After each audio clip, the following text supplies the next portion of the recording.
Hey, what's happening, Baltimore Ravens fans? Welcome back to the Ball Perspective. A whole lot going on in Ravens Nations. No transactions, but a whole lot of news happening, especially down at the NFL Combine. So do me a favor on your way in the door, hit that like button, hit subscribe if you never subscribed, and hit that notification bell. Let's talk. The Baltimore Ravens are down at the NFL Combine doing some early shopping, right?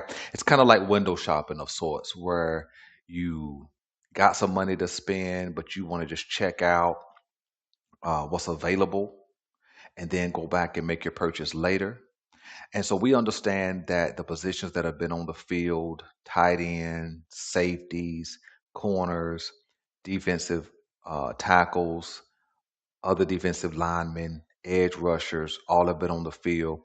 And the big boys get on the field today, and then you got quarterbacks and wide receivers to finish out the NFL Combine. And so the Baltimore Ravens have had confirmed meetings with a whole lot of big names: Caleb Banks, Peter Wood, Malachi Lemon, wide receiver Thompson. I mean, it's just anybody you can think of who could be available at pick 14. The Baltimore Ravens have spoken with. And I think any position is on the table except maybe safety. Safety cannot be on the table at number 14 for the Baltimore Ravens unless they're going to pull an Indianapolis Colts move and trade away their first round pick from a couple of years ago. But I don't see them doing that, right? And so I think cornerback could be on the table. I think definitely defensive tackle could be on the table. Offensive line could be on the table. I mean, it's just a whole lot of talent, right? But I think a couple of dudes have cemented themselves out of Baltimore Ravens range. I think a guy like David Bailey, he won't be available at 14. I think Caleb Banks will not be available at 14. I think somebody's going to take a chance on that 6'6", 330-pound athletic guy who can just handle the middle of the field. I think he has the potential to have a Jordan Davis or above type impact on whoever drafts him. So I think a couple of dudes have cemented themselves out of Baltimore Ravens range. Jeremiah Love will be on the field pretty soon. I'm anxious to see what he runs. I know the guy is the best running back in the nation, and he has kind of a Bijan Robinson quality, a uh, Jameer Gibbs quality, and so I think he'll be out of the Baltimore Ravens range as well. But if he's there, hey, I think the Baltimore Ravens should think about taking him. I think everything should be on the table, but I think the work that we do in free agency will determine if the Baltimore Ravens can take best player available or best player available at a position of need. Okay, excluding safety. I think a name that could be right for the picking. I'm not saying they should pick him, but linebacker Styles, um, big, fast, um, athletic. I think he could be available for the Ravens at 14. Now, should they take a first round linebacker? Certainly not. But if we handle our business in free agency, he could be the best player available. So I think a lot of things are going to play out.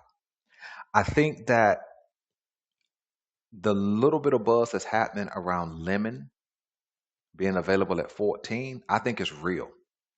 I think the Baltimore Ravens could actually take a wide receiver at that number 14th overall pick.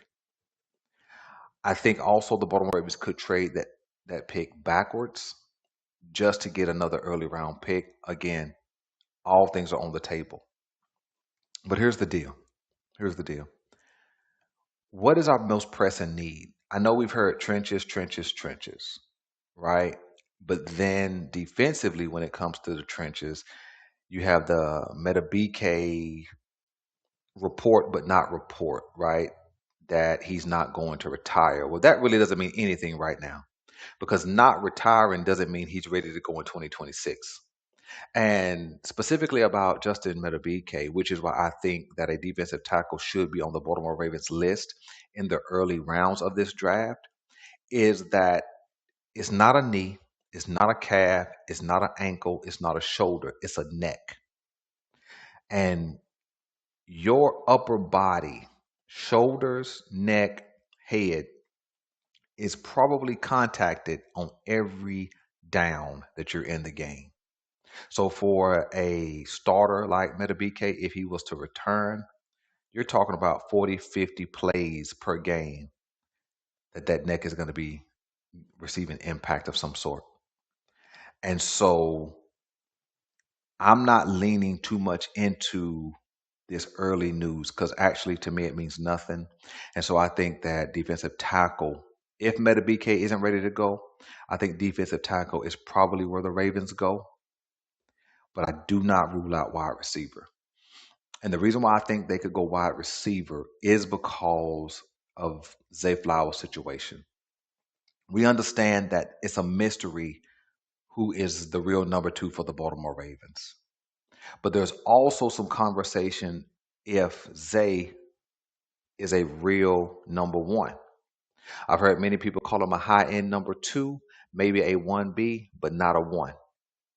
And I kind of get down with that sentiment. Zay is not a game changer. He's a chain mover.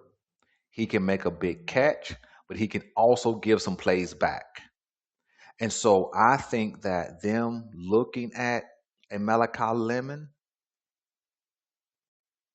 could be the answer to who is a number 1 for this Baltimore Ravens team, especially with Zay due a $28 million contract extension at the end of this next season. And I'm not that person who says that a player should make all the money he can. I want all the players to make all the money that they can get. But it doesn't mean he has to make it from the Baltimore Ravens. I'm not anti-Zay. I think he's a good player, but he's just a good player. And when you can get a guy to be that number 1, that go-to, no doubt, good hands, route running, hard to cover, hard to maintain, I think you take him. I think Vega, we have not seen him on the field yet at the recording of this video, but I think Vega could be a real option. I know it's not the exciting pick, a guard at the number 14th overall pick, but everything I've heard about this kid, the little bit of tape that I've watched on him, he's a plug and play guy. He's like, I think his name was Quentin Nelson for the Indianapolis Colts. He was taken way high in the draft that he came out in, and he was everything that he was supposed to be with a top 10 pick. I'm pretty sure he was top 10. And I think Vega has that kind of potential. But we also have seen young, talented guys who are going to be good get destroyed. Because we saw what Will Campbell looked like, right? Now, we understand Will Campbell played tackle in college, but we saw him get destroyed in the Super Bowl. And so don't want to put that kind of pressure on a rookie, but if we take him, we take him. So everything's on the table. Everything. I think having the opportunity to get 3 of the top 80 players in this draft could possibly be the best draft we've had in some time when it comes to all 3 picks making a contribution. Not saying all 3 picks have to be a starter. Not saying all 3 picks have to be a full-time rotational guy. But I think this is the type of draft. There's a lot of depth at the offensive line. Not elite, all of them, but it's a really good tackle group. It's a good guard group. And there is about 3 or 4 centers who are pretty good. So I think there's plenty of depth offensive line. I think there's a lot of depth all the way into the 3rd round at defensive tackle. I think there's going to be some good depth at the cornerback position. I think that the wide receiver position is a 2-round ordeal. Everything else is going to be developmental. I think running back is a 1-horse race, and everybody else is more like third and fourth rounders, although somebody will go in the second round.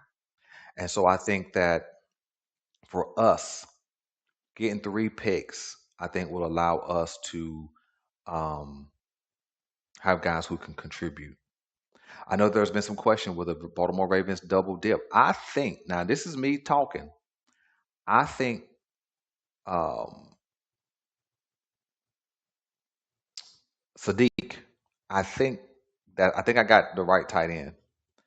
I think Kenyon Sadiq could be the Baltimore Ravens 14th overall pick.